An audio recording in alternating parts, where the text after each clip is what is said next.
Schedules get a bad rap. When people think schedules, they usually think of something restrictive, tedious, and boring. We want fun, freedom, and the ability to do whatever we want. Don't schedules work directly against that? Not exactly. In fact, I'd argue that creating and sticking to your schedule will add more freedom to your life, not less. Yeah, you heard that right. Stay tuned and I'll show you how. What's going on, guys? Dr. Jabal, MedSchoolInsiders.com. First, thank you to everyone who voted on the Med School Insiders channel community tab. I made this video because you voted for it. If you'd like to vote in upcoming videos as well, make sure you are subscribed. And without further ado, let's get to it. The foundation of this video is that every system is perfectly designed to produce the results it gets.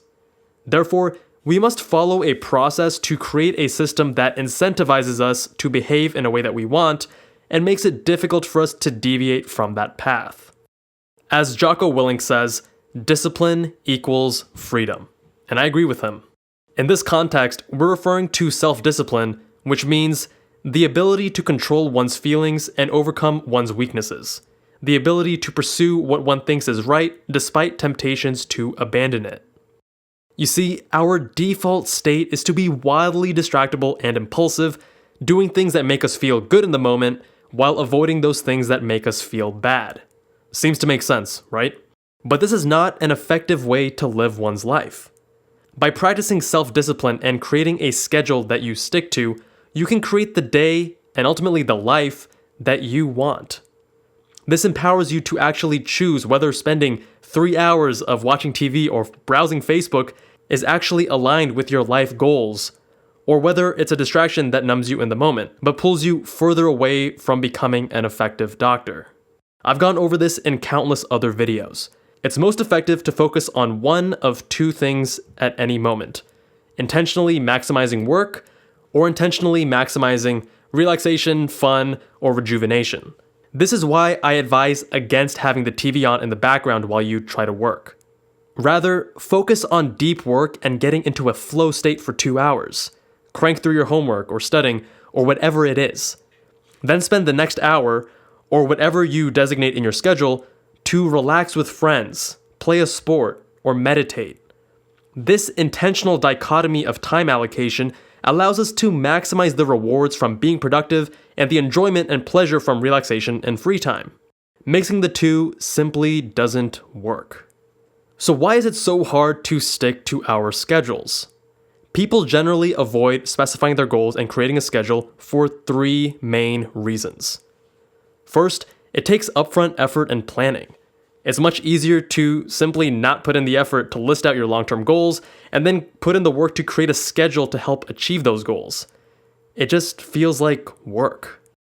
Second, people do not like to specify goals because then they are drawing the boundaries and the definitions as to when they have failed.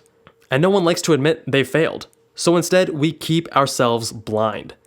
Jordan Peterson calls this willful blindness. But by setting goals and knowing when we fail, we will ultimately come out ahead. By not setting goals and therefore not knowing when we have failed, we end up just failing all the time.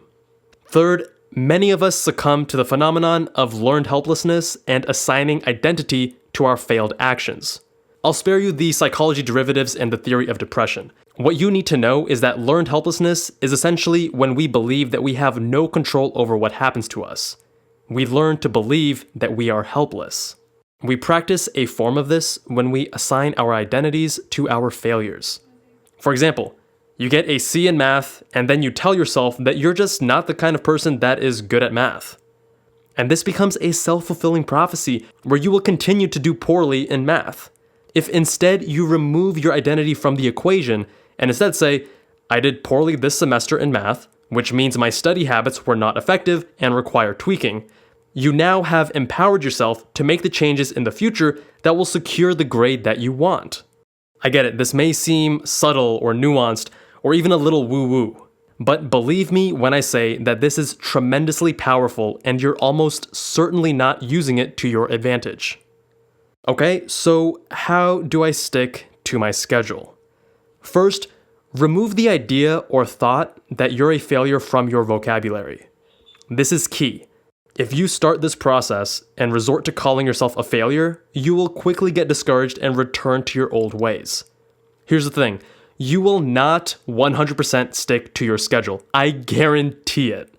I consider myself a very disciplined and structured person, but even I don't get anywhere near 100% in sticking to my schedule. Rather, we want to work towards achieving as much as possible in the schedule and strive to increase the accuracy week after week.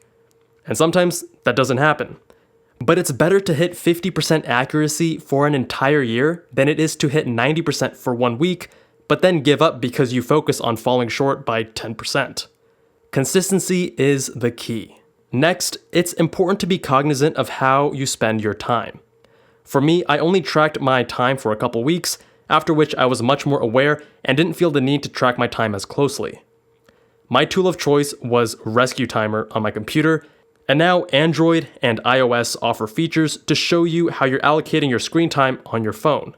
By understanding how you're currently spending your time and energy, you'll be better equipped to figure out what could be sapping more time than you expected. You can then determine how to reallocate that time and energy more effectively. Number 3, choose and use your calendar and planner of choice. For some people, like me, it's Google Calendar and Things 3. I like digital. For others, it's an old-fashioned physical calendar or planner. It doesn't really matter what you choose. Choose whichever option you prefer, but just stick to it. Get in the habit of using your calendar and planner every day. And not just for boring work things, but even planning out fun and activities with your friends. Number 4, schedule inflexible items first. If you're in school, make sure you mark off all the class time in your calendar. This is something that is not negotiable. If you have a work schedule, mark that off as well, because that too is non-negotiable. If you're in medical school and classes are optional, however, intentionally decide whether or not classes are a good use of your time and reflect that in your schedule accordingly. I personally attended lecture during my first year of med school, but stopped attending lecture in my second year. If you're not sure, run an experiment for yourself and then decide. Which brings us to point number 5. Run self-experiments. Figure out what you want to test. For example, does attending lectures in medical school help you, or are you better off studying alone? We can sit here and describe the pros and cons of each.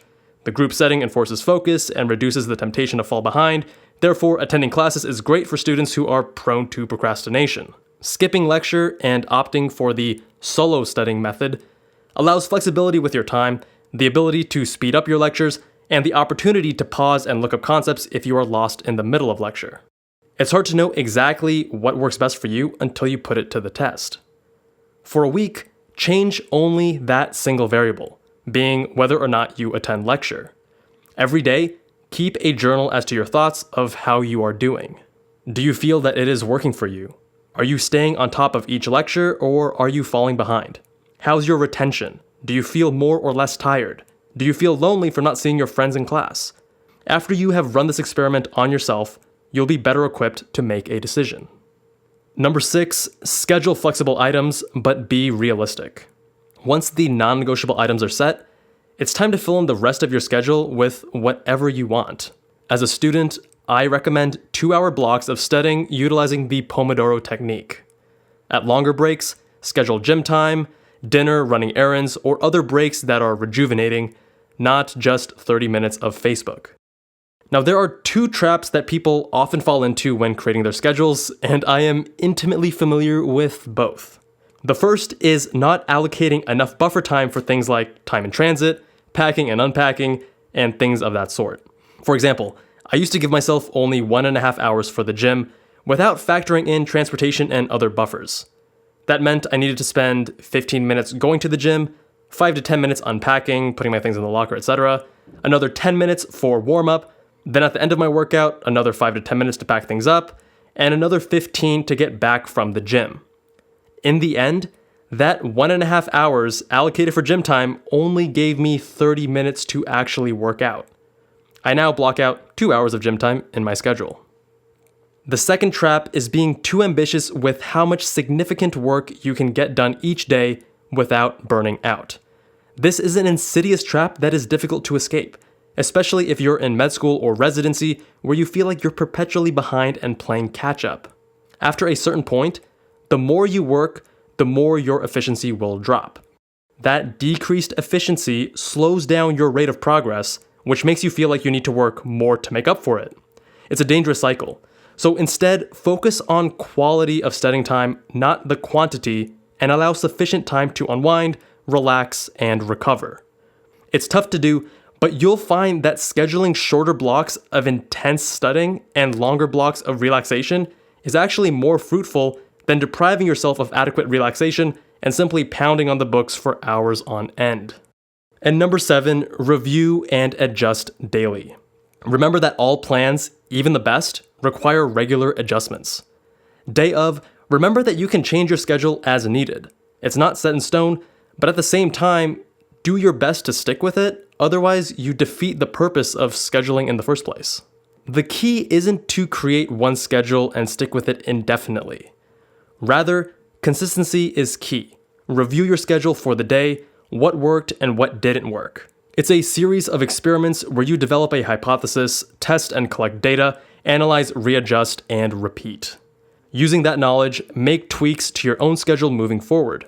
Soon, you'll have a schedule dialed in that maximizes your productivity and your fun. Now, I invite you to enjoy the process. There are no shortcuts to magically sticking to your schedule.